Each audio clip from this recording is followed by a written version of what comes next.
Muy buenas noches, gracias por la sintonía.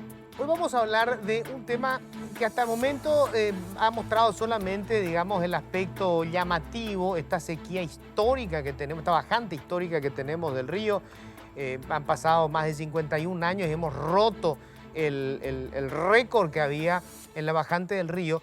Y esto tiene una serie de impactos en la economía. Para empezar, hay que decir que buena parte, sí, la mayor parte de nuestra exportación va por vía fluvial. Eso significa que hoy se ha reducido de manera notable. Nosotros tenemos una industria de astilleros que es demasiado importante, un negocio de transporte sobre todo que es sumamente importante. Bueno, varios sectores que se ven afectados por esto. Y vamos a analizar justamente las consecuencias de esta bajante histórica del río. Y ya les cuento, están con nosotros el director de la Administración Nacional de Navegación y Puertos, Juan Muñoz.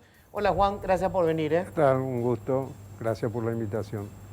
Está Neri Jiménez, él es presidente del Centro de Importadores del Paraguay. Neri, gracias por venir. Gracias a vos por la invitación, Luis, muy amable. Está Esteban Dos Santos, él es presidente del Centro de Armadores Fluviales y Marítimos. Esteban, gracias por venir. Un placer, Gracias. Esteban, ¿verdad? Estoy confundiendo yo. Gracias por venir, Esteban. Un placer. Y está con nosotros también Javier Jiménez, él es vicepresidente de la Cámara de Terminales y Puertos Privados del Paraguay. Javier, gracias por venir. ¿Qué tal, Luis? Muchas gracias por la invitación para tocar este tema tan sensible. Bueno, está vía Zoom César Ros, él es vicepresidente de la Cámara Paraguaya de Exportadores del Paraguay. César, ¿nos escuchás? ¿Qué tal? ¿Cómo estás? Buenas noches. Jorge Vergara. Ah, no, está primero Jorge Vergara, director de Proyectos Estratégicos del Ministerio de Obras Públicas. Jorge, ¿qué tal? ¿Cómo estás? Luis, saludos para vos y para todos los panelistas y la audiencia. Gracias por participar, Jorge. ¿Y está César todavía? A usted. Después en un rato va a estar César Ros también, vicepresidente de la Cámara Paraguaya de Exportadores del Paraguay. Bueno, me gustaría empezar contigo, Juan, para que nos cuente hoy cuál es el escenario, cómo está la altura del río y cuál es el nivel de navegabilidad que tiene el Paraguay y el Paraná, que también me dice está con el 50% del caudal, digamos, habitual para este periodo del año. Así es.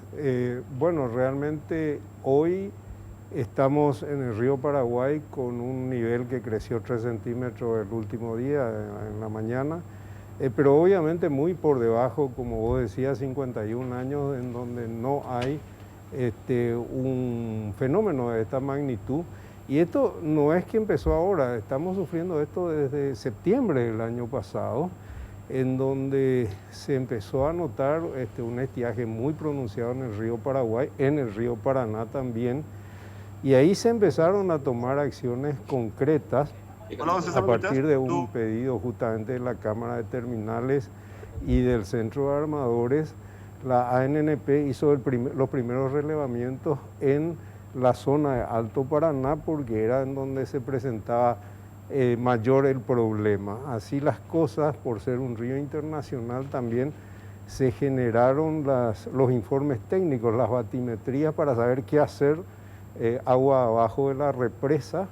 Eso generó una licitación que lideró justamente el Ministerio de Obras Públicas a través de la Dirección de Proyectos Especiales, y se pudo empezar un trabajo muy efectivo realmente a partir de enero de este año para tratar de paliar, y la verdad que el trabajo ha sido muy bueno, por cuanto primero se hicieron los arreglos correspondientes con el vecino país de Argentina, con quien compartimos soberanía en ese tramo, y después, ante la inusitada bajante también, pudimos negociar a través de relaciones exteriores soluciones llamadas ventanas de navegación que permitieron bajar la gran producción que hoy tiene el sur de nuestro país, que supera las 3,5 millones de toneladas. Entonces, ¿por el Paraná? Por el Paraná.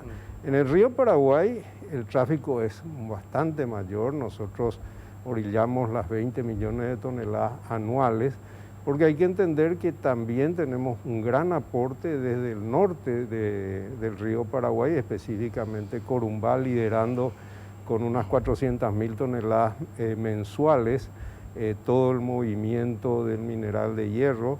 Bolivia, que tiene excedentes y industrialización de soja y también por ahí importa el gasoil que consumen. Puerto Murtiño, que empezó a crecer con una visión de Mato Grosso Sur comercializando con las aceiteras argentinas. Así que todo ese conjunto está hoy afectado por esta situación en donde teníamos la esperanza, empezamos el año muy bien, Paraguay se estaba recuperando en su producción de manera muy significativa en soja, en maíz, en arroz. Las expectativas eran fantásticas, empezó a crecer el río en enero y en febrero se cayó. Y se cayó y se sigue cayendo. Eso hace de que toda la producción del país, la producción del norte, tenga demoras significativas para su entrega, para la llegada a los sitios de consumo, en este caso las aceiteras argentinas y también la exportación a ultramar. Y así las cosas, en marzo, aparte de que empezó a bajar el río, viene la pandemia con todo lo que significa, ¿no es cierto?, el impacto a la navegación. Esteban seguramente va a comentar que el Centro de Armadores lo que logró de entrada, siendo una actividad esencial, fue el protocolo para las embarcaciones y también para los puertos referido a todo esto. Hoy realmente la situación, por lo menos en lo que tenemos de perspectivas hidrológicas, no son muy alentadoras. Los técnicos dicen que la niña está empezando a tener una característica que va a, de alguna manera, ver cuál va a ser el volumen hidrológico que vamos a tener para los próximos meses. O sea, ¿ustedes creen que esto se va a prolongar todavía en el tiempo? Por lo menos es lo que dicen, no hay lluvias significativas hasta diciembre, y el pulmón para esto es indudablemente el Pantanal brasilero, que responde a situaciones exógenas porque las condiciones naturales de esa región están muy disminuidas por la gran deforestación que hubo en los años 80. Hoy las perspectivas son las condiciones de navegación, si bien los canales tienen profundidad en algunos tramos, el problema es lo angosto, el problema es el volumen de carga y nuestro sistema de navegación por empuje que exige el desmembramiento de las barcazas con las lógicas de mora que eso supone. Y a eso hay que sumarle que a pie de muelle las condiciones también son muy desventajosas, pues tenemos muelles con 5 pies, 6 pies, para los cuales hay que arrimar barcazas con el suficiente alige para que puedan hacer las operaciones de carga y descarga. Alige quiere decir que hay que descargar parcialmente antes de acercarse hasta, se está haciendo eso hasta en la Pilar. zona. Pilar está haciendo un pulmón importante ahí con los dos puertos, tanto el de ANNP como un puerto privado para operaciones de desalige. Y también ocurre lo mismo con un tema estratégico que es el combustible. Nosotros somos importadores del 100% del combustible que consumimos. ¿Y estamos teniendo problemas ya para la producción? Por lo menos en algunos puertos se están poniendo barcazas en primera y segunda andana para poder hacer las operaciones. Estamos transportando porque no puede llegar hasta la costa. De bombeo, exactamente. Quiero ir un poco avanzando. Me gustaría un poco, si nos puede, Esteban, pintar el escenario para los armadores fluviales. ¿Cuál es la situación ahora? Bueno, la realidad es que por la disminución de calado que permite la navegación en el río, las embarcaciones están tomando hasta el 40% de su capacidad total nominal de carga. Es decir, si un barco puede cargar 100 toneladas, hoy carga solamente 40, ¿verdad? Lo cual significa que el flete tuvo que haber aumentado más o menos en ese porcentaje.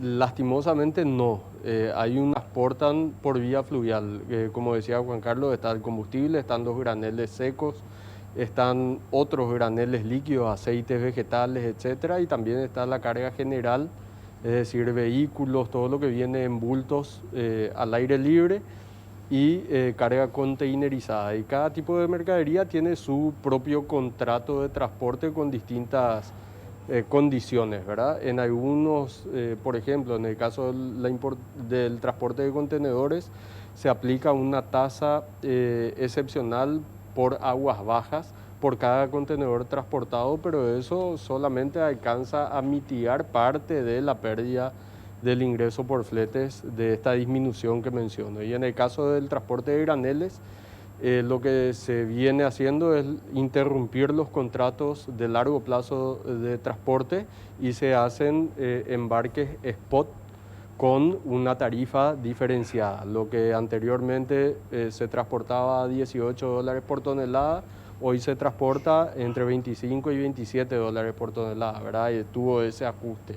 Pero nuevamente eso alcanza a mitigar la pérdida solamente, no alcanza a cubrir totalmente. O sea, hoy están trabajando a pérdida. Todo el sector, incluyendo los importadores, los exportadores que tienen que soportar todo este sobrecosto que tiene la logística, ¿verdad? A ver, Esteban, con los puertos obviamente están en la misma situación. O sea, ustedes también están, digamos, despachando, supongo, no sé, el 50 o menos del 50% de lo que tenían de movimiento normal. Y hay una doble cuestión. Si bien en términos de volumen, la exportación se quedó igual que el año pasado, incrementó incluso un 3 al 5%, la importación sí cayó un 20%.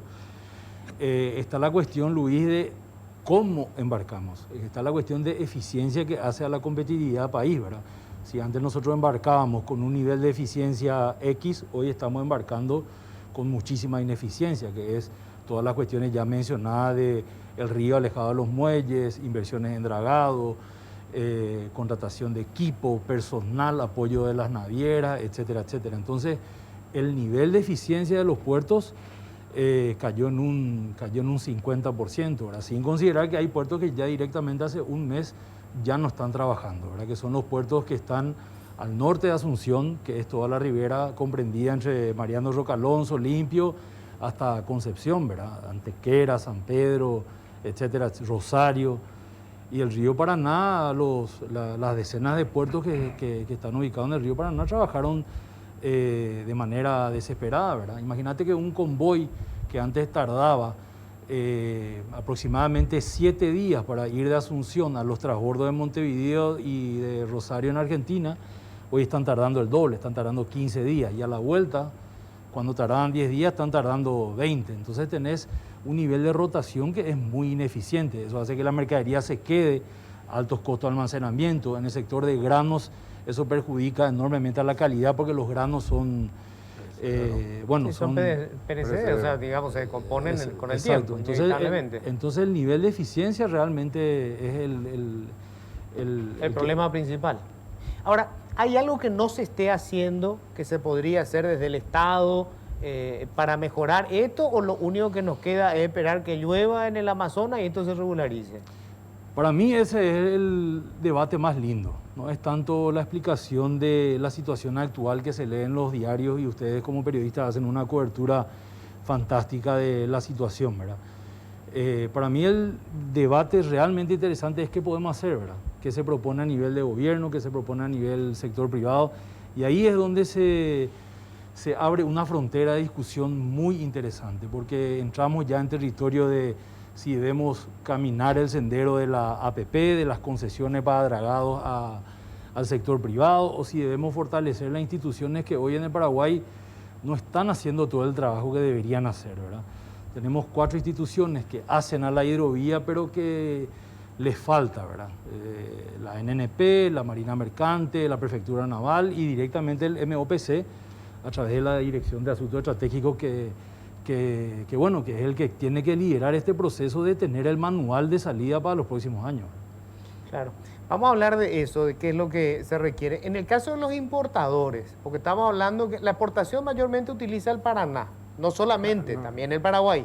Digamos que es su principal ruta. No, más el Paraguay que el Paraná. Más Paraná. el Paraguay que el Sí, Paraná. sí. Pero para la importación sí necesariamente el Paraguay porque tiene que llegar hasta Asunción. Sin duda, sin duda. Por eso nosotros los importadores estamos muy preocupados sobre este tema y indudablemente que toda la logística que viene de los puertos de Montevideo y de Buenos Aires, para nosotros en las importaciones se complican totalmente porque ya hoy tenemos inconvenientes de fletes marítimos también desde Asia, por ejemplo, que donde vienen muchos productos, un alto porcentaje de productos, se suma a la bajante del río Paraguay y el río Paraná indudablemente. Hoy están llegando los productos fundamentalmente la mayoría están llegando a Pilar y como decía Esteban, con un volumen menor.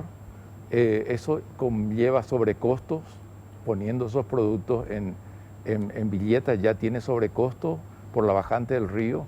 Además de eso tenemos que sumarle los fletes terrestres que tenemos que insumir a partir desde Pilar a los puntos, a los destinos, a las bodegas de cada empresa o los depósitos que tienen cada compañía. Entonces tenemos varios sobrecostos. Esa preocupación para nosotros es muy importante e indudablemente que ya hemos manifestado en su momento al gobierno, al Ministerio de Obras Públicas, a la NNPP, nuestra inquietud, y nos preocupa mucho que también aún, esta es una situación bastante crítica, Luis, hay que entender, y comprendemos perfectamente un problema climático que no pensábamos que íbamos a tener, pero si hubiéramos probablemente tenido un sistema de dragado continuo, más permanente, probablemente hubiéramos salvado más esta problemática en parte, ¿no? Y tal vez el gobierno, como decían, tendría que encarar mejor esto, buscar alternativas. No sé cómo están los convenios con los países, como en este caso con Argentina, en cuanto a ese sistema de dragado, porque en un momento dado se decía que los argentinos no querían, los paraguayos también, o sea que había una problemática en ese sentido, pero hasta hoy no logramos entender muy bien la figura del sistema de dragado.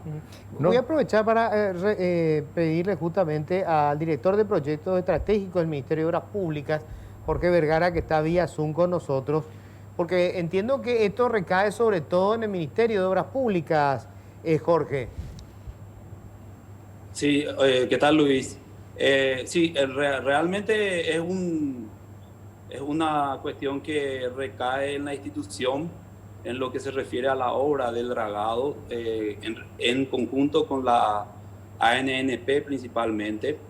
Hemos firmado ahora un convenio de trabajo y nos hemos sentado del año pasado con todos los actores del sector privado para llevar adelante este tema del dragado.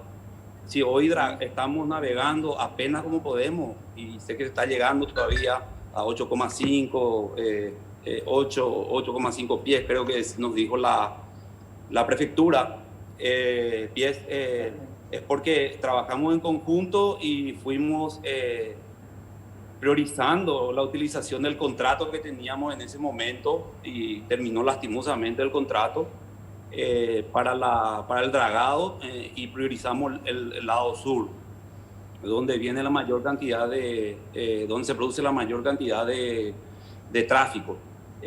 Sí, nosotros previmos el año pasado un presupuesto para hacer este año o continuar con el dragado. Lastimosamente en presupuesto en la bicameral se recortó y se pasó a viviendas ese presupuesto. Bueno, nosotros volvimos a insistir, y bueno, se vino la pandemia, se vino todo esto y nos encontramos en la situación en la cual no tenemos recursos, se nos acabó el contrato. Pedimos ayuda para poder llevar adelante, continuamos trabajando con el sector privado para ver cómo podemos subsanar este tema, pero no, o sea, acá nosotros tenemos cuestiones de corto, largo, mediano y largo plazo a solucionar. Tenemos que solucionar ahora, mañana se abren los sobres para el tema del dragado, también está esperando unos recursos, esto que tiene que ser aprobado por el Parlamento, ya tiene media sanción. También el Parlamento nos está ayudando para la provisión de estos fondos, ahora tiene que pasar a Senado para la aprobación y se va a utilizar los fondos de emergencia para poder hacer este trabajo. Se va a hacer de manera simultánea el tramo sur, el tramo norte, para poder arreglar esos pasos críticos. O sea, pero que podamos hacerlo, Jorge, mientras la naturaleza nos permita, sí. Pero en definitiva hoy no se está haciendo, o sea, se quedaron sin presupuesto, se feneció el contrato que tenían vigente, hoy no se está haciendo. No, hoy, bueno, en realidad hicimos algunas cosas, unos pasos críticos allá antes de llegar a Pilar, pedimos ayuda, nos ayudaron, también se está haciendo un dragado, estamos hablando y con el conjunto con el sector privado se está haciendo algo, no se está haciendo todo lo que debía, o sea, un contrato no tenemos. No tenemos la plata. Mira, ahora, ojo que no para conseguir la plata. No estamos hablando de responsabilidades, porque entiendo no hay presupuesto, etcétera. Pero quiero saber la situación. O sea, hoy el Estado no está en condición, no tiene presupuesto, no tiene contrato, no tiene cómo hacer esos dragados hoy, salvo algunas cuestiones puntuales con ayuda del sector privado. Así es, así es. Mañana estamos abriendo los sobres, como te dije, para poder, o sea, se reciben los sobres y empezamos la evaluación a fin de que podamos adjudicar las empresas, pero aún estamos esperando los fondos que nos pueda autorizar el Parlamento. Podemos adjudicar y todo, pero no vamos a poder firmar contrato porque necesitamos la autorización del uso de los fondos que nos pueda dar el Parlamento. A ver, pero también a largo plazo tenemos sí. que mirar el tema de la APP, ¿verdad? Y claro, allí lo que está clarito acá es que el Estado no tiene cobertura, es lo que estaba diciendo hace rato Esteban, ¿no? O sea, tenemos que ver una APP o alguna cuestión porque el Estado no da abasto, no puede. Pero imagínate la situación en la que estamos. Sí, a mí me parece que en realidad la discusión justamente es esa, sí. El tema, y estamos trabajando nosotros, por lo menos en el tramo soberano, el tramo compartido todavía es complicado con la República Argentina, inclusive sí. los dragados que son de mantenimiento. Rato, sí. Porque Esteban, vos querías sobre eso. Javier, sí. Javier, perdón. Javier, yo me estoy confundiendo. Sí, Javier. Bueno, para ponerte en contexto, estamos viviendo la peor crisis a nivel de ríos desde que se tiene registro. Se está debatiendo en el Congreso una ley de emergencia en donde se van a asignar 21 millones de dólares. En este momento que se necesita desesperadamente. Pero el problema de la hidrovía es que necesitamos 30 millones de dólares por año, porque solucionar el problema de la hidrovía de una manera definitiva necesitamos 100 millones de dólares para navegar a 10 pies todo el año. Entonces, aunque se promulgue la ley, aunque invirtamos 21 millones de dólares, cuando que el récord de inversión fue en el orden de 3, 4, o sea, no, el vaso medio lleno, de 3, 4 a 21, pero necesitamos 30 por año, alrededor de 100. Entonces, de nuevo seguramente va a subir el río dentro de unos meses, esperemos, ¿verdad? Porque se vienen también noticias negativas, pero cuando suba el río nos vamos a olvidar otra vez de esto, como buenos paraguayos que somos. Claro, ¿verdad? y cuando vuelva otra vez la vacante vamos a tener el mismo problema. Y esto va a dejar de ser un problema y nos vamos a solucionar ahora, a largo plazo. Luis, y es ahí donde tenemos que trabajar mejor. Antes le quiero saludar, ya está César Ros, vicepresidente de la Cámara Paraguaya de Exportadores del Paraguay. César, ¿me estás escuchando, César? Sí, Luis, buenas noches también a la amable audiencia y a los colegas. César, te quiero preguntar, para tener una idea del impacto que tiene esto, hoy buena parte de la expectativa de recuperación económica se centra obviamente en el sector agropecuario, y esto significa sobre todo la exportación de granos. ¿Qué tanto les está pegando ya esta situación de la bajante del río y las serias dificultades para poder sacar nuestros productos de exportación? Bueno, Luis, ya mis colegas, tanto Juan Carlos como Esteban, creo que estaba hablando, y también Neri, han presentado la problemática que es la misma, también para el sector exportador, ¿verdad? Y realmente se complica el panorama en lo que resta del año, y ya parte de este año también nos afectó, ¿verdad? Yo creo que en este año la mayor porción del volumen de exportación, sobre todo en la parte de los productos agropecuarios, ha sido desvalijada y ha logrado a través de ciertas actitudes, ciertos procesos que se tomaron en el río Paraná, ha logrado sacar varios convoyes, y el grueso de la exportación se ha logrado desalijar, como digo, ¿verdad? Quedan los problemas y los sobrecostos, obviamente, de todo lo que tiene que exportarse por el resto de este año. Y yo quiero referirme un poco a lo que decía, no sé si era Javier o alguien. Javier, sobre este tema, Luis, es un tema recurrente, ¿verdad?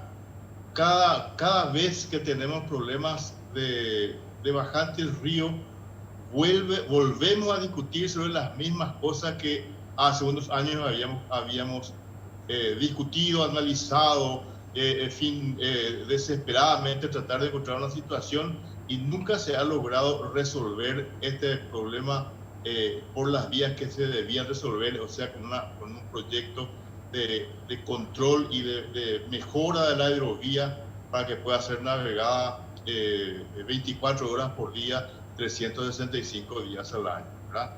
Y hay muchos temas ahí, como decían ya los que me antecedieron, pero nosotros no podemos. El río Paraguay y el río Paraná son los cordones umbilicales que tenemos como país, tanto para la exportación, que genera un importante, el mayor volumen el río, a través del río, ¿verdad? El 80% de la carga de exportación se transporta alrededor de los ríos de nuestro país, ¿verdad? Y no es posible que volvamos a tropezar con la misma piedra cada vez que tenemos este inconveniente.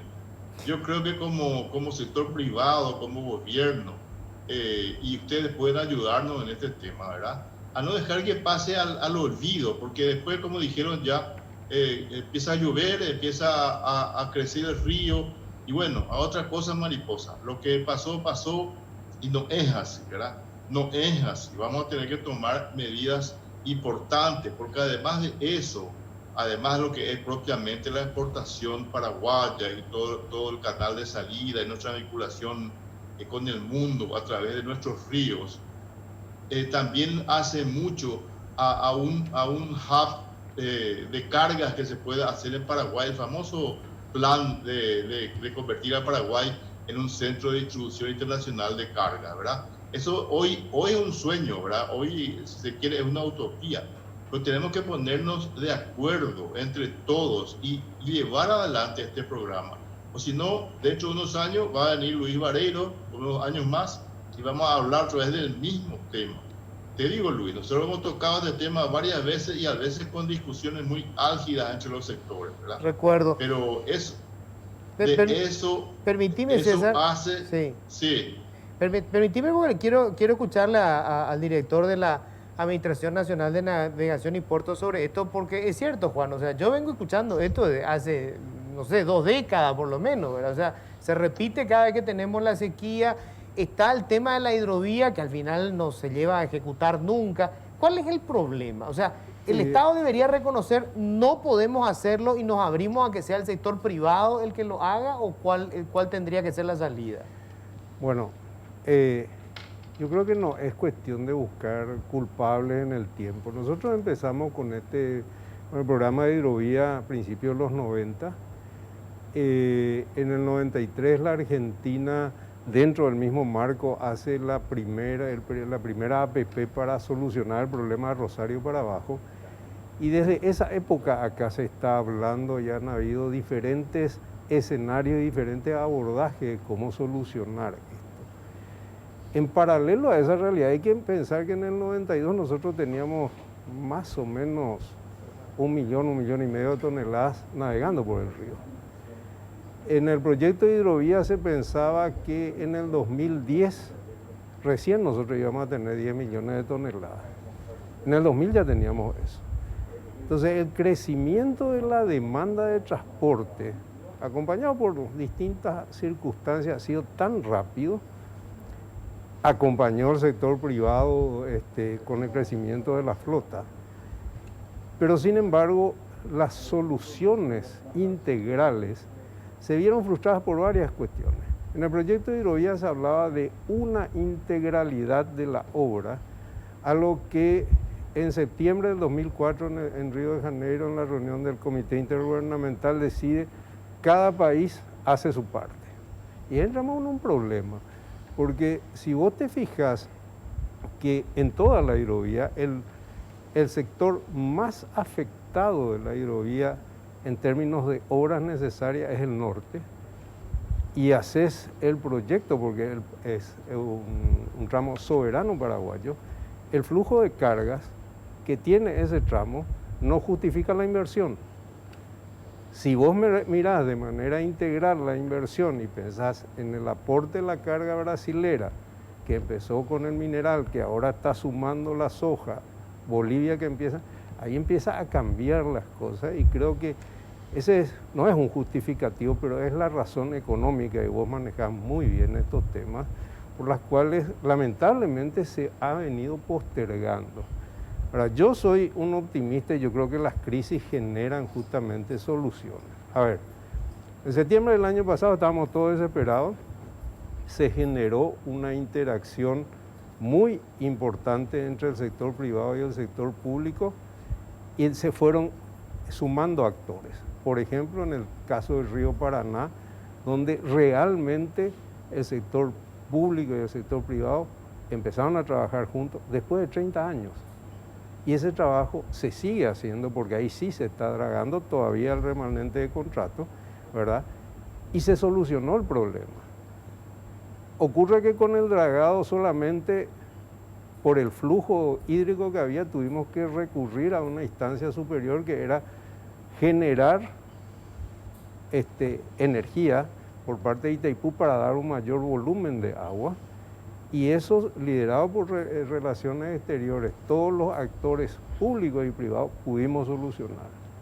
Y realmente yo creo que esa reflexión nos está permitiendo encarar. También, y ayer justamente estábamos en una reunión bilateral con Argentina, ayudó un poco para mejorar nuestra gestión internacional de manera mucho más efectiva.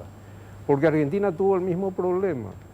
Entonces, es una visión de conjunto. Y como Neri decía, por ejemplo, nosotros a veces nos quedamos en nuestra quintita, pero el problema de Paraguay es un problema de logística integral. En China, resulta que los grandes prestadores de servicios han salido, ¿no es cierto?, de la región, quedó una sola empresa estatal liderando.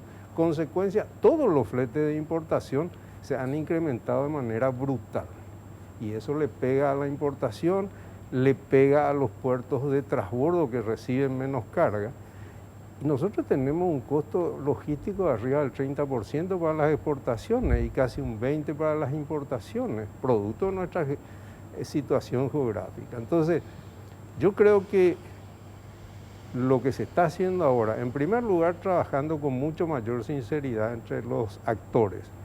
En segundo lugar, un proyecto de APP que estamos siguiendo con mucha atención, que pretende abordar el tema del tramo Río Apa-Pilcomayo, y otro proyecto en donde probablemente habrá que ajustar la relación bilateral entre Pilcomayo y Confluencia, van a hacer que realmente una vez por todas se encaren las obras necesarias para hacer el río confiable. Lo mismo que está ocurriendo en el río Alto Paraná con mucha eficiencia. Permitime un rato, Juan, me gustaría escucharle a Neri que quiere participar, porque después quiero saber, a ver, hoy está el proyecto porque, bueno, hoy tenemos otra vez una bajante, pero ¿qué pasa si después esto se regulariza y resulta que tenemos otras prioridades, porque hay que hacer casa, y otra vez se va quedando esto en el tiempo? Eso es lo que temo. Pero Neri. Claro, justamente yo tenía una pregunta para Muñoz, porque la nuestra causa tanta preocupación y un costo muy elevado para todos, inclusive el que finalmente sufre el consumidor final. Pero había un proyecto, Muñoz, de que, y lo debatimos recientemente en una de las reuniones del Centro de Importadores, ¿verdad? Se puso sobre la mesa ese tema, que en su momento el gobierno de Estados Unidos, la Armada de Estados Unidos, había ofrecido sin costo poder venir a hacer el trabajo del dragado del río Paraguay. Y eso era también un proyecto que estaba en los planes, pero no sé si qué pasó durante este gobierno o quedó en dónde. ¿Me permitís, Neri? Era así. Ese era un tema. Ese fue un proyecto y ese desnuda un poco la cuestión que dice Luis. La naturaleza es tan abrumante y tan sabia y tan positiva que cada ciclo pasa el estiaje y este tema nos olvidamos. Eso fue un proyecto del Ministerio de Obras Públicas que quiso traer un master plan a los mejores ingenieros del mundo, que son el United States Corps of Engineers, ¿verdad? El USACE, que es un desprendimiento básicamente del ejército americano, ¿verdad? Es una institución federal con 25.000 ingenieros, la más grande del mundo. Maneja la represa Hoover, construyó el canal de Panamá, maneja la hidrovía del río San Lorenzo, que tiene similitudes con nuestra hidrovía porque es Estados Unidos, Canadá, ¿verdad? En definitiva, el MOPC acudió a esta gente y presentaron un master plan para cobrarnos 16 millones de dólares para hacer el estudio de la hidrovía, un trabajo de 2 años. Y ahí voy a hacer palabras mías, la de un sabio almirante que decía: el río no es nuestro, es de las futuras generaciones. Nosotros no podemos entrar en un programa de concesión sin tener un master plan. Vos cuando construís tu casa, y gastás Claro. 500 Tenés que millones de hacer un guaraníes para construir proyecto. tu casa, pagás un proyecto a un arquitecto del 10% de eso. Ni siquiera eso pudimos llevar adelante. Se llevó al Congreso esa propuesta, se politizó como muchas de las cosas en Paraguay, y como eran los americanos, el imperialismo, etcétera, El etcétera. ejército americano. El ejército americano nos iban a invadir, se tiró por la borda un proyecto excelente del MOPC y se degeneró la discusión. Y eran 16 millones de dólares, una suma insignificante para entrar en un programa de concesión o de APP. De todo el año. De 100 millones, 200 millones, 300 millones, 1000 millones, nadie sabe, porque no hay proyectos. Si vos hoy le preguntás a las diferentes instituciones, van a tener diferentes pedazos de un collage, pero nadie te puede entregar así, esto es lo que hay que hacer en la hidrovía en los próximos 20 años. Y ahí radica el problema. Tengo que hacer la pausa. Enseguida vamos a escucharle a Esteban también sobre esto. Y vamos a hablar otra vez con el director de proyectos estratégicos del Ministerio de Obras Públicas, qué pasó con esto. Pero como ven, este es un tema cíclico. Cada vez que tenemos la bajante del río, que nos jode terriblemente, porque básicamente la columna vertebral de nuestra economía, importación y exportación y conexión con el mundo, se da, a través del río Paraguay principalmente y del río Paraná.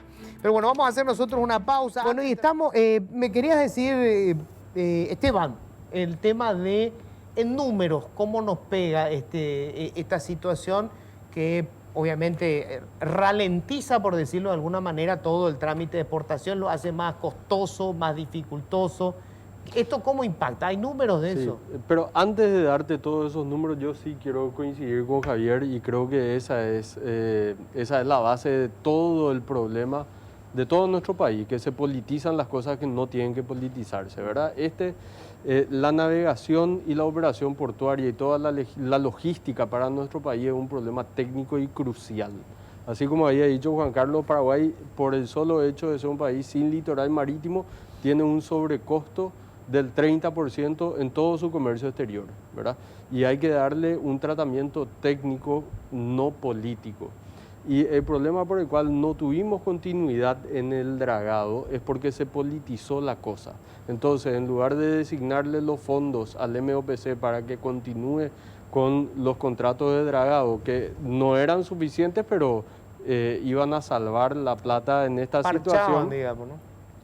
se los otorgaron a vivienda, que me parece perfecto que se construyan viviendas, pero se los otorgaron por una cuestión política. Y eso es lo que está errado en el manejo global de nuestro país. Pero para significar la importancia del transporte fluvial, yo quiero dar algunos datos duros, ¿verdad? Paraguay siempre se dice que es la tercera flota fluvial más grande del mundo. Y eso es cierto. Paraguay tiene alrededor de 3.000 embarcaciones registradas en su bandera entre remolcadores de empuje, barcazas graneleras secas, barcazas tanque, buques autopropulsados, diques flotantes, dragas, artefactos navales en general. 3.000 embarcaciones, con una inversión 100% privada del orden de los 3.200 millones de dólares. El sector emplea aproximadamente 15.000 tripulantes que operan todas estas embarcaciones y otras 5.000 personas en forma directa que brindan todo el soporte desde tierra. Además, hay 62 puertos registrados en el país que emplean otras 5 o 6.000 personas, ¿sí? Entonces tenemos un universo de casi 25.000, 26.000 personas que viven de esto en forma directa. Después tenemos toda la economía que está detrás, porque a las embarcaciones hay que hacer servicios de reparaciones, hay que hacer abastecimiento de víveres y todo lo que se realiza, ¿verdad? Adicionalmente está la industria naval, que no tengo los números, pero debe emplear una cantidad importante, y la industria naval paraguaya hoy es muy relevante para toda la región. Y quería mencionar también que la bandera paraguaya es la responsable por el transporte de casi el 90% de todo el volumen de carga que se transporta en la hidrovía. Y Juan Carlos bien decía, son cerca de 20 millones de toneladas las que se transportan, ¿verdad? Que es lo que permite emplear todas estas 26.000, 25.000 personas que trabajan en forma directa, ¿verdad? Entonces, yo lo que quería decir es que tenemos que dejar de politizar las cosas que no se tienen que politizar y darle la prioridad a todo este sector que tanto empleo genera y que tiene tanta relevancia para nuestro comercio exterior. Como César hablaba de las exportaciones, ¿verdad? Creo que el 35% de la economía paraguaya depende de la agricultura y el 80% de la producción paraguaya se exporta a través del río, ¿verdad?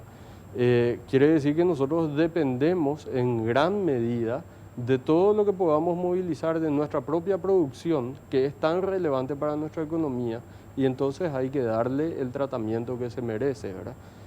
Quiero nuevamente mencionar que si no se politizaba la destinación de esos fondos, hoy hubiésemos estado rengueando un poco menos, ¿sí?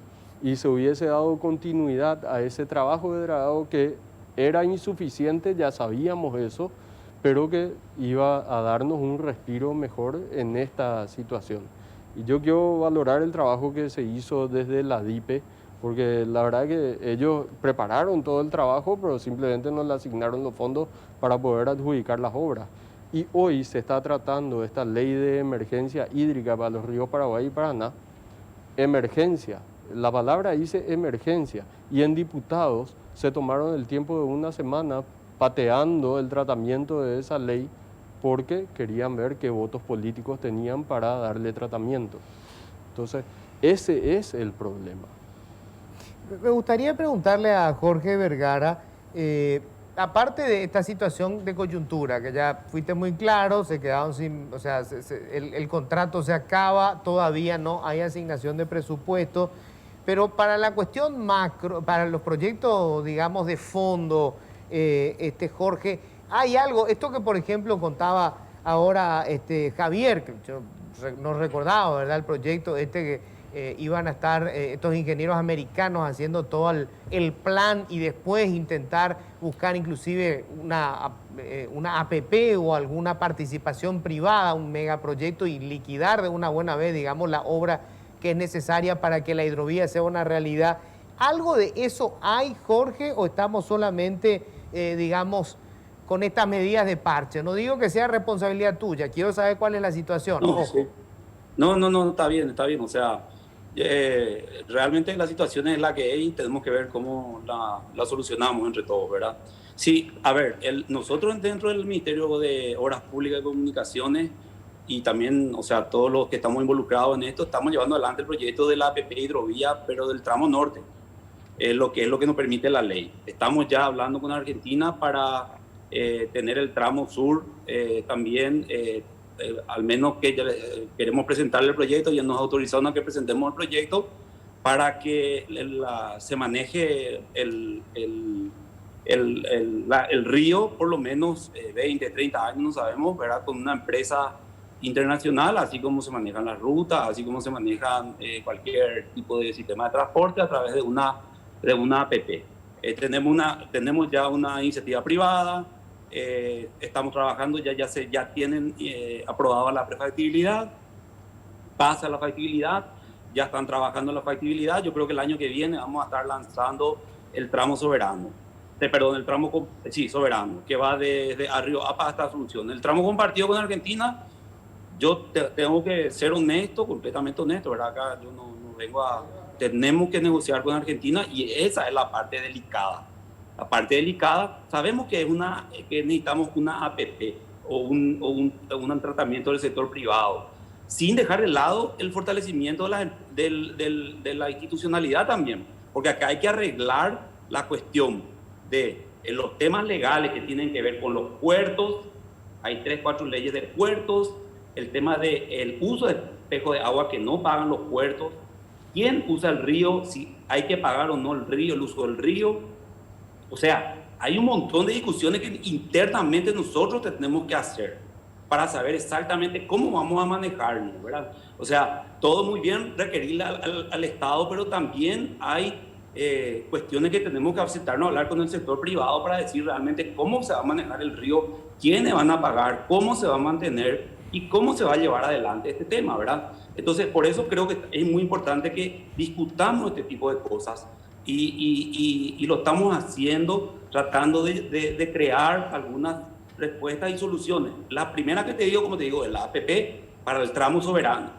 El tramo compartido todavía vamos a tener que hacerlo a través de la obra tradicional hasta que tengamos la posibilidad de negociar con Argentina el permiso para una APP permanente, ¿verdad? Entonces, nosotros vamos a tener una APP, pero el tramo soberano, el tramo compartido, vamos a tener que continuar negociando ya lo que se requiere hacer desde las más altas partes, la Cancillería, la NNP, nosotros y todos los que están involucrados dentro del Comité de la Hidrovía, en este caso del río Paraguay-Paraná. Estamos trabajando, hay un contrato, se está haciendo el contrato, se está navegando. El problema, el tema, como dijimos, la ventana de agua, como ya explicaron allí al comienzo, Juan Carlos Muñoz estuvo explicando el tema de la ventana de agua para poder sacar la producción.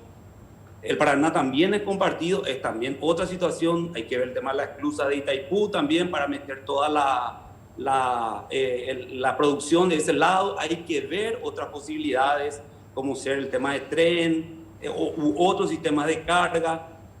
O sea, nosotros como Estado tenemos un montón de cuestiones que tenemos que solucionar y sentarnos entre todos para darle una solución concreta a esta, porque vamos a tener otra vez problemas con el río. A lo mejor el que draga te va a decir, sabe que no puedo dragar, mira, ¿qué voy a hacer? ¿Una autopista en tu río? Entonces, cuando hay este tipo de problemas, lo ideal hubiera sido tener transporte alternativo, que es algo lo cual también estamos en falta, y hay que reconocer, ¿verdad? Ahora, estamos Jorge, dando pasos, sí, no como quisiéramos. Ok, te pido, necesito 3 programas para discutir el tema de los medios alternativos, ¿verdad? Pero, Sí. Juan, me gustaría, porque se me va a ir acabando el tiempo, a ver, quedó clarito por lo menos por de pronto que necesitamos que haya una discusión para una solución de fondo, si no esto se va a volver a repetir y tiene un costo terrible cada vez que pasa. Hablaron de que hay por fin, después de 30 años, unas conversaciones que están dando algunos resultados. Pero, a ver, antes de que vos me digas, Neri, vos querías aportar algo. Sí, claro. Esto debería ser también. Ahora estamos en emergencia. Hace, creo que 4, 5 o 6 meses que se sabía que el río Paraguay ya iba a tener esta problemática. Y se hablaba incluso, y se sigue hablando, que va a llegar hasta febrero o más del año que viene. Yo pregunto, ¿esto te debería el Ministerio de Obras Públicas darle prioridad? Ahora estamos en emergencia y todos estos temas puede ser que sea complejo, pero deberían de darle la importancia. Estamos en la ruta más importante del comercio paraguayo, tanto de importación como de exportación. No podríamos estar descuidando esto. Puede llegar a ocurrir un grave problema que no podamos traer productos y tengamos que ir por un sistema multimodal trayendo a Montevideo o Buenos Aires por vía terrestre nuestros productos. Eso sí sería nefasto porque encarecería el doble de lo que es en este momento. Complica mucho. Es la vía más importante, no podemos descuidar eso, Luis. Y el MOPC debería, a mí me sorprende que digan que estamos estudiando la posibilidad de un plan que vamos a desarrollar. Esto tendría que estar ya en la agenda, pero hace rato dentro del gobierno, dentro del Ministerio de Obras Públicas, no podría descuidarse esto. Creo que es un tema que tenemos que profundizar, no solamente comenzar a discutir y hablar con el sector privado. Entonces tendría que haber existido ahí es donde vemos que hay sectores dentro del sector público que es muy lerdo, muy lento y se embarra todo, y es lo que está ocurriendo. No, aparte tiene pasado con el Congreso y ahí se politiza. Pero Juan, vos tenés la experiencia desde el sector privado y en el sector público, y encima años con esto. ¿Cuál es el escenario ahora? O sea, porque lo que dice Neri es cierto, claro, sí, tendría que haber estado hace rato, no está. Pero, ¿y ahora? Bueno, no tantos años, no vaya a ser tan viejo. Bueno, el tema pasa por justamente la toma de decisión. El otro día con un colega tuyo le estaba diciendo, nosotros vivimos de espalda al río. Recién ahora los perros se van a la costanera y miran lo que es el río y saben lo que es el río. Y lamentablemente la gestión que cambió sustancialmente, ya en la administración anterior hubo justamente este esfuerzo de traer los técnicos para hacer el master plan y se politizó. En este gobierno de entrada tuvimos este problema y se está encarando. Yo no quiero justificar absolutamente nada, pero tampoco es correcto decir que no estamos haciendo. Se está coordinando porque, repito, septiembre de 2019, Caterpa pide a la ANNP un estudio Alto Paraná. El 8 de octubre se tenían las batimetrías de los 7 pasos que se empezaron a dragar en base a un estudio técnico que hace la ANNP con fondos del Ministerio de Obras Públicas con una draga del sector privado paraguayo. Resultado muy efectivo. Resulta que el río no tuvo toda el agua que querríamos. Entonces, interviene Cancillería, interviene la COMIT, que es la Comisión Mixta, intervienen todos los organismos que tienen que ver desde el MADES, Hidrología, DINAC, etcétera, y el sector privado para negociar muy dificultosamente, primero con Brasil y con Itaipú, para que la generación de energía se priorice en la represa de Itaipú para tener los 12 mil metros cúbicos por segundo que necesitábamos para sacar.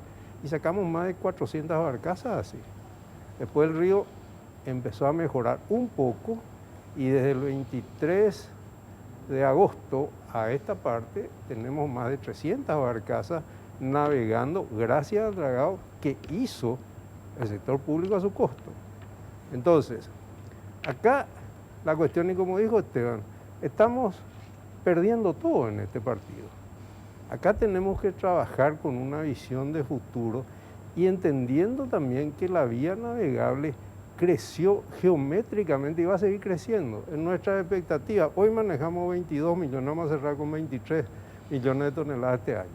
En el 2030, y no lo digo yo, la ANTAC de Brasil, la Universidad del Estado de Paraná, prevén que en el río se van a mover 56 millones de toneladas, en el río Paraguay. Vamos a tener la misma ruta. Entonces, si la ruta no se mejora, vamos a dar pobre chance a generar un mejor perfil logístico, porque ese es el fondo de la cuestión. Acá estamos en un programa eminentemente económico donde los resultados de este escenario son pésimos.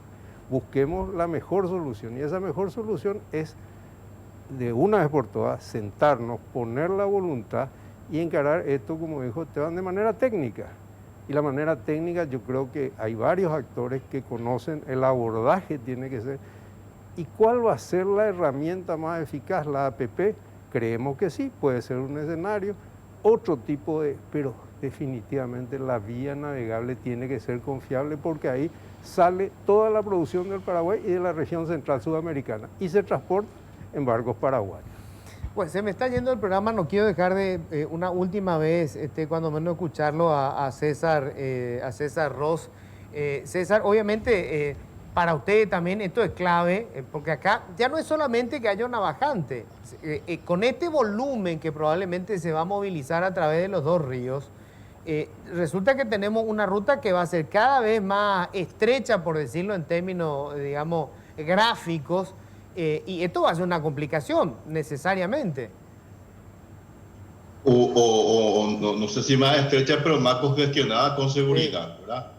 De cualquier manera, creo que estamos todos de acuerdo en que no podemos posponer el tratamiento de este tema con la seriedad y la urgencia que se tiene, ¿verdad? Se ha trabajado mucho, como dijeron ahí, que me precedieron en la palabra, que hubo desde hace muchos años que se está trabajando con esta problemática y por X o Y motivo no se ha llegado a concretar. El Paraguay depende del incremento de sus exportaciones para lograr un desarrollo económico que pueda eventualmente sostenibilizar un desarrollo social. La única alternativa que tenemos como país es salir al mundo. Nuestro mercado es muy pequeño, es de poca capacidad adquisitiva y somos grandes productores de alimentos, que es lo que se va a precisar en los años, en el mundo en los próximos años, ¿verdad? Entonces, es una alternativa que está en nuestras manos, o sea, no dejemos, el tiempo no podemos controlar, es imposible incidir sobre la naturaleza. Controlemos entonces lo que está en nuestras manos, que son estas cuestiones. Esta cuestión, tenemos que ponernos de acuerdo qué es lo mejor, cómo vamos a hacerlo y manos a la obra. Y definitivamente, Luis, yo entiendo que ese es el único camino que nos queda. Reitero, la importancia de la hidrovía para el sector económico, tanto de exportaciones como importaciones, es determinante. Y sin una vía de comunicación suficientemente confiable, vamos a ir perdiendo competitividad que de por sí ya está reducida por nuestra mediterraneidad.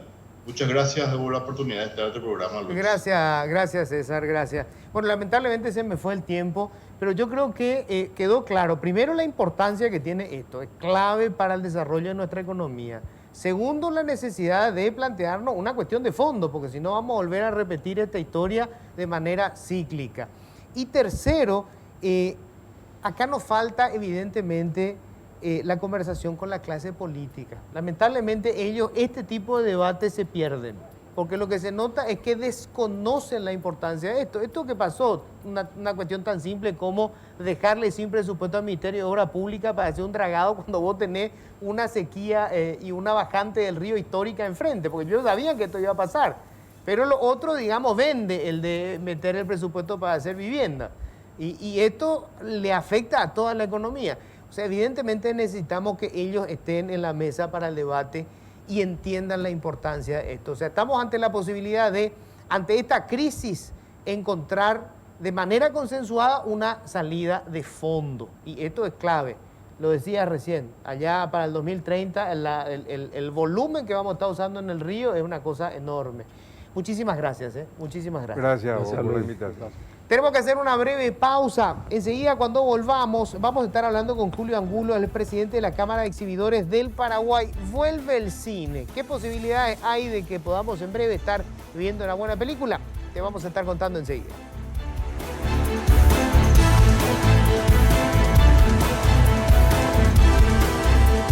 La cotización del dólar en el mercado mayorista o bancario paraguayo se mantiene por encima de los 7.000 guaraníes desde el inicio de este mes, marcando nuevos picos. Este martes se posicionó en 7.033 guaraníes por unidad, según el Banco Central del Paraguay. El año 2020 había arrancado con un dólar a 6.479 guaraníes la unidad el 2 de enero, llegando a los 7.000 guaraníes el 24 de septiembre de este año. El pico histórico, que hasta hoy permanece como récord, se registró en enero del 2003, cuando trepó a 7.250 guaraníes por unidad. Bueno, les cuento, ya estoy con Julio Angulo, el presidente de la Cámara de Exhibidores del Paraguay. Hola Julio, gracias por venir. Bueno, muchísimas gracias por invitarme. Contento, aparte, como hablamos hace unos segundos, más contento aunque que como yo estamos expectantes de poder volver a disfrutar de las películas que tanto nos gustan. Bueno, contame, ¿cuándo se habilitan las salas? Bueno, habilitadas en realidad en Caguazú y en Encarnación están habilitadas desde la fase 4, creo que hace 2 meses. Ajá. En esos sectores. En Asunción Central y Ciudad del Este están habilitadas desde la fase 4, desde la apertura de la fase 4, que creo fue a principios de noviembre. Sí. Ahora, no, a principios de octubre, perdón. Sí. Ahora nosotros, por un tema coyuntural que son las películas, vimos que la mejor fecha de apertura es el 12 de noviembre. Entonces los miembros de la Cámara decidimos abrir el 12 de noviembre en Ciudad del Este, y Central y Asunción. Claro, porque un poco tiene que ver también con, digamos, para volver a traer al público necesitan un buen estreno también. O sea, alguna de estas películas taquilleras porque esto le paró a todo el mundo. O sea, Hollywood dejó de estrenar sus mega black, ¿cómo que le dicen esto? Mega blaster de películas, ¿verdad? Quedaron todas ahí paradas. pasa algo interesante que en realidad nadie tiene respuestas. Eso es la verdad, que el que sabe qué va a pasar el próximo año, digamos, es muy Miente. difícil. Sí, o sea, esa es la verdad. Pero sí, hubieron estrenos que fueron retrasados. Muchos de ellos pasaron a 2021 y algunos quedaron, y ahora, por eso el 12 de noviembre tenemos ya un competitive, que le llamamos competitive a la lista de películas que van a estrenar, bastante movido, que nos va a permitir creer que el público va a volver contento. Sí. Yo creo que el público, bueno, yo soy público y me muero de ganas por volver al cine. Y no es solamente ver la película, sino que es todo el ritual de irte al cine. Porque estar en una sala gigante, comer tu pororó, tomar tu gaseosa, compartir con alguien.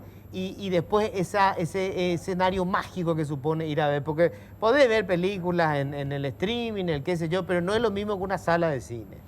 Bueno, antes que nada, bueno, eso es lo que vuelvo a agradecer, ¿verdad? La emoción de poder, como dice mucha gente, el culto de la coca y el pororó, de volver a eso, ¿verdad? De volver a emocionarnos con estrenos como el de Nolan, que es muy importante a nivel mundial, o bueno, está Scooby, una película para niños, que los niños y sobre todo las madres muchas veces están clamando por volver a darle esa actividad a los niños. Y bueno, después a finales de diciembre tenemos Mujer Maravilla, entonces contamos con estrenos interesantes que va a permitir, yo creo, que la gente vuelva a tomar el hábito de lo que muy bien dijiste, una salida. A ver, el 12 de noviembre se habilitan. ¿La primera película fuerte de estreno es? El 19 es Tenet, que digamos la película que de Christopher Nolan. De Christopher Nolan. Estamos hablando del director de la trilogía de Batman, para los que no lo tengan, Inception y otras películas de culto. Sí, exactamente. Bueno, y con él estamos el 19 de noviembre. Nosotros queríamos aceitar un poco la maquinaria, aceitar el protocolo, ver que todo funcione bien para el 19 largar este primer gran estreno. Este primer gran estreno, ¿verdad? Y bueno, tenemos películas no menores como en la salida, como Scooby y Nuevos Mutantes. Es una película bastante interesante para Nuevos Mutantes, sí, la de Marvel, Fox creo que todavía, ¿no? Ahora en Fox todavía. Fox todavía, antes de pasar a ser propiedad de Marvel. Así mismo, Fox. Y recuerdo que le fue tan mal, pobre, a esta película paraguaya, Matar a un muerto, que había arrancado, era su primera semana, habían vendido un montón de boletos ya y ¡pum! Se vino el cierre. Matar a un muerto, y en buen criterio, creo, pasaron su estreno para cuando el competitive esté más regularizado y ya haya ese hábito de cine, que es lo que muchas grandes producciones hicieron. Entonces, Matar a un muerto se va a reestrenar en una fecha que están viendo en marzo, más o menos.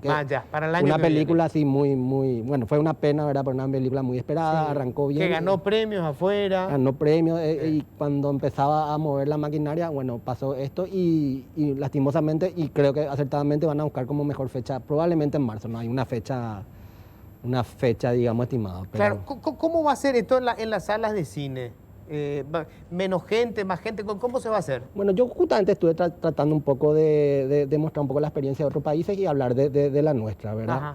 En primer lugar, tenemos un protocolo que no quiero polemizar ni nada, que son 2 metros de distancia. Sí. En otros países, como Ecuador, Bolivia, países que averigüé, Uruguay, Colombia, bueno, Estados Unidos, casi seguro también, por ejemplo, la distancia es 1,50. 1,50. Bueno, acá son 2 metros, ¿verdad? Lo cual a nosotros, por ejemplo, yo hice una medición y me afecta bastante por 20 centímetros.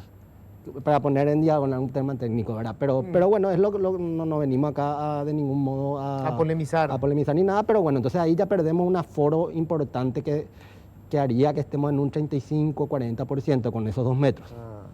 Y después tenemos el otro problema que el Ministerio, bueno, agradecemos al Ministerio de Salud que solucionó un tema que era el núcleo, porque a priori el núcleo había una distancia social sin respetar el núcleo. O sea, si te ibas con tu pareja, con tu hijo, lo mismo, tenía que guardar esa distancia. Se superó. Eso se superó, que agradecemos mucho la apertura del gobierno. Si entra, digamos, obviamente, yo me voy con mis hijas y mi esposa, y somos 5, y no hace falta que estemos separados, o sea, podemos estar todos los 5 uno al lado del otro. Por un tema técnico no va a ser tan así, pero porque las entradas van a ser numeradas y eso, y van a haber dos lugares juntos y así vamos a ir, ¿verdad? Ah, Pero, 2 y 2. 2 y 2, Ah. ¿verdad? Pero es por una cuestión ya organizativa de justamente respetar el núcleo, ¿verdad? O sea, y de respetar la distancia social, ¿verdad?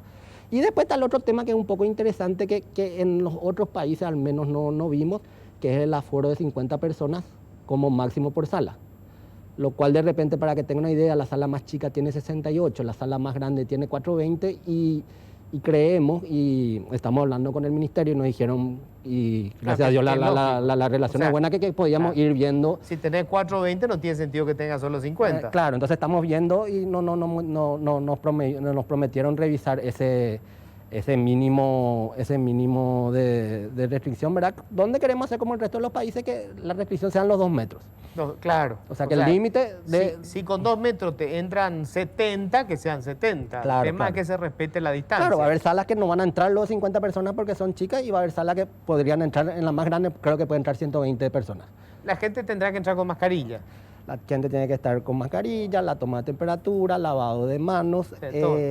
Bueno, hay algunas ventajas que te quería comentar un poco para la seguridad, que justamente se están a nivel mundial tomando. Que, por ejemplo, el cine, al no hablar y ni estar en contacto, es muy difícil el contagio que se está viendo en algunos Estaba países. leyendo que casi no hay antecedentes de contagio en salas de cine. Exactamente, y es mucho por... Uno, el tema de que estás callado en el cine, o sea, es muy difícil y no está en movimiento. No está provocando aerosoles. Y no está moviendo. Y segundo, que descubrí hace poco que el tamaño del techo, porque por la pantalla hacen que sea un techo muy alto, también evita los aerosoles, porque hay un sistema de aire y ese tamaño que hay, que es de 9, 10 metros de altura, hace que digamos que en el ambiente no se quede el virus, ¿verdad? Entonces, Claro, esas son... él mueve y digamos, y aparte hay extractores.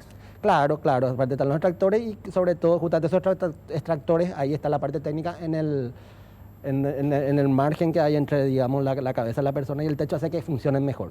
Entonces, eso todo es muy importante recalcar que a nivel mundial no hay mucho No hay índices digamos, zona de riesgo. O sea, no es una zona de riesgo el cine. Así mismo. Y bueno, y eso, estamos contentos que como se pueda hablar de Nolan, ya los chicos empezar a hablar de Scooby.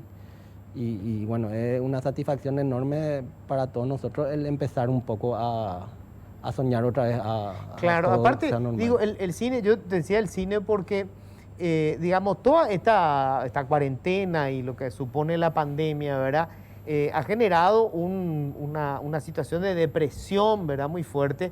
Y caramba, pocos escapismos son tan sabrosos como el cine, ¿verdad? O sea, te permite emociones y una serie de cosas que son fundamentales, ¿verdad? Entonces, me parece que clave es tener, así como fue el fútbol en su momento, el cine es una de las piezas claves en esto, ¿verdad? Sí, bueno, volvemos un poco también quería destacar con Morgue, que es una película que tiene por primera vez se va a hacer un remake internacional. Ah, cierto, Morgue, una película paraguaya que un compraron poco, los derechos y van a hacer la remake el afuera. Remake fue el primer caso, ¿verdad? Y bueno, y contento por eso, y también porque el cine nacional es una industria floreciente que mueve mucho a la economía, increíble los números de trabajo que da.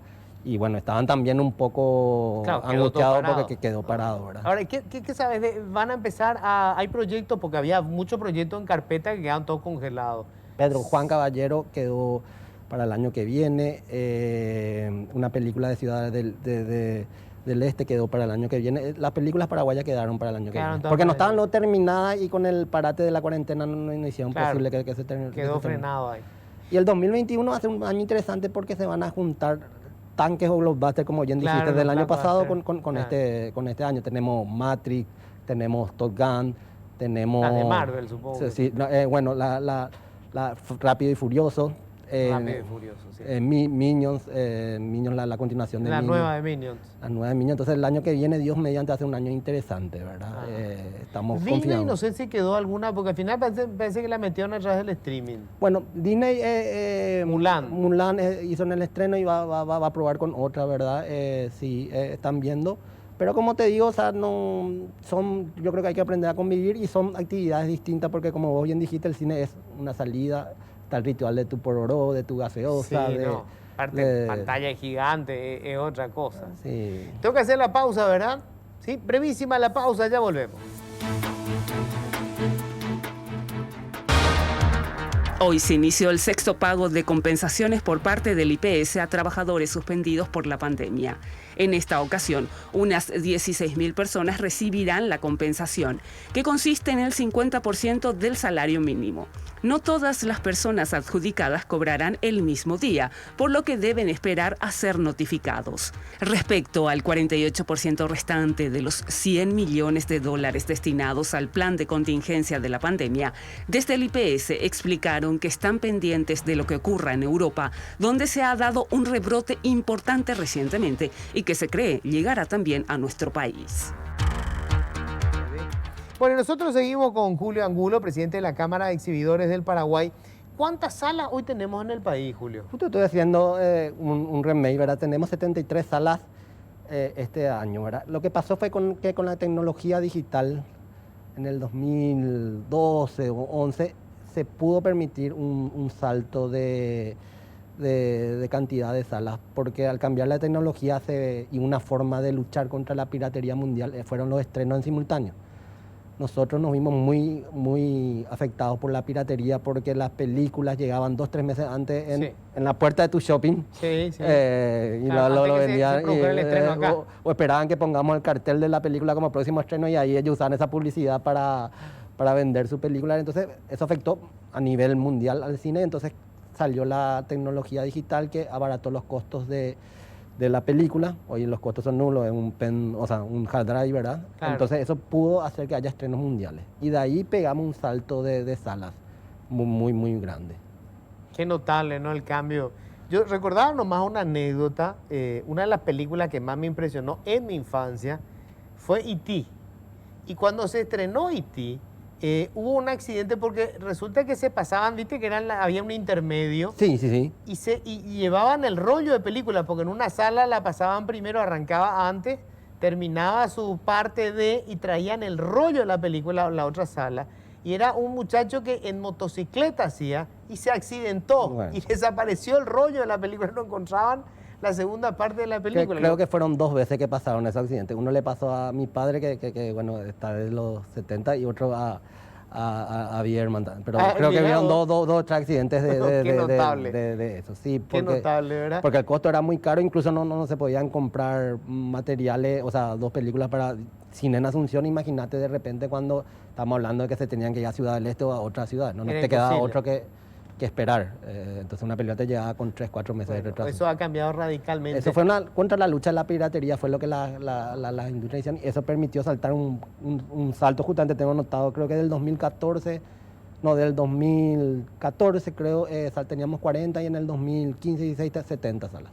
Qué bueno, che. ¿Y en el interior del país cómo está el tema de las salas de cine? Bueno, ese es el desafío que yo creo que tenemos a nivel nacional.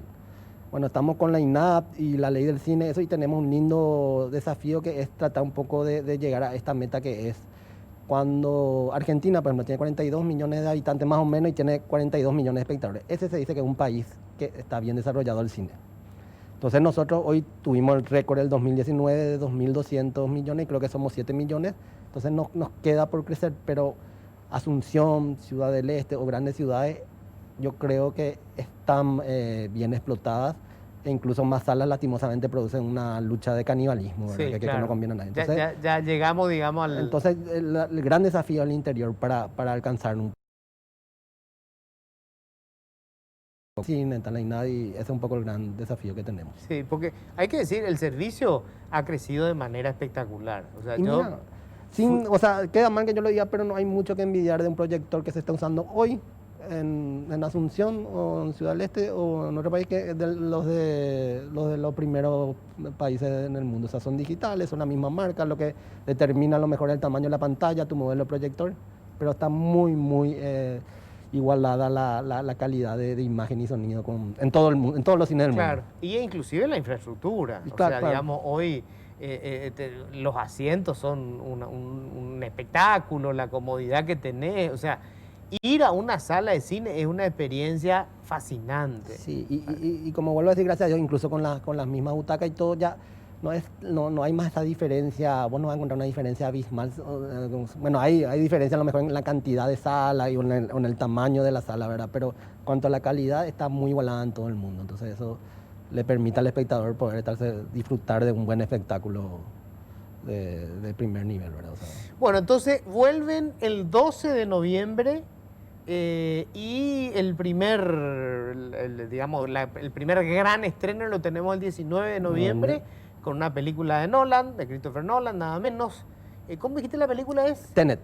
Tenet. Es una de ciencia ficción, ¿verdad? Es ciencia ficción. Muchos dicen, Voz Populi, que no, bueno, yo no la vi todavía, que es la segunda parte de Inception, pero no quedó claro. O sea, no quedó claro si es o no. Sí, pero tenía ese marketing, digamos, la película. Pero es muy parecida, dice, sobre todo en efectos a Inception. Y bueno, hacia finales de este año vamos a tener un estreno que para mucha gente, sobre todo los que somos ochentosos, la segunda parte de La Mujer Maravilla, que aparte es 1984. Sí, es un remake de esas épocas, exactamente. Para recordar la vieja serie con Linda Carter. Sí, y el año que viene, bueno, Matrix, que no tiene nombre todavía, sería Matrix 4. Que sería la nueva... Sí, no tiene nombre todavía. Con Keanu Reeves siempre. Sí, con Keanu Reeves y con... Ay, me olvidé el nombre de su pareja, pero los dos están. Los dos están. Trinity. Con Trinity, que no me olvidé el nombre de la mujer que... Sí, ellos dos están confirmados. Fantástico. Sí. Después tenemos otra Top más. Gun, tenemos... Top Gun, cierto, claro. La segunda, una secuela. La secuela, la secuela. Con Tom Cruise, que está exactamente igual. Muy parecido. Ha demostrado que efectivamente no, así su novia. No sé si viste los memes de cómo está Tom Cruise hoy y la novia de Top Gun en el momento. Exacto, no, sí. de terror. Sí, de terror. Bueno, Top Gun, después Minions, y bueno, va a ser un año cargado y emocionante para todos. Black Widow, que finalmente se fue. Black Widow que se fue, 007 que creo que es la última que va a ser. Sí, la última de él, y entonces es como que el año que viene estamos esperanzados de que esa acumulación de estrenos, haga que podamos decir que va a ser un buen año, ¿verdad? Estreno de películas paraguayas entonces el año que viene. El año que viene van a quedar todos. Que es lo más aconsejable, Sí, claro, más vale. Como vos decís, hay que calentar porque motores. Aparte tenemos todo un cierto temor de no sabemos cómo va a reaccionar el público, ¿verdad? Porque, bueno, Uruguay está en un 30%, Ecuador en un 50%, Bolivia y Qué curioso, esto que me 40%. contabas, que Ecuador, que tuvo los números más terribles, tiene más público en los cines que Uruguay, por ejemplo. Sí, es el lugar que de Sudamérica, por lo menos, que tenemos datos más certeros que arrancó mejor. Y bueno, Uruguay yo creo que ya arranca mejor porque ya pocos datos, el lugar que arrancó con menos, o sea, digamos, con motores más fríos. Es un dato curioso. Se me fue el tiempo, Julio, te agradezco muchísimo. Qué bueno que vuelva al cine. Como dice la frase hollywoodense, el show debe continuar. Y gracias por la oportunidad de decirle a la gente que bueno a volver al cine para poder emocionarse. Gracias, Che. Gracias, dale. Muchas gracias. Bueno, nosotros cerramos con esto. Que tengan un feliz resto de jornada.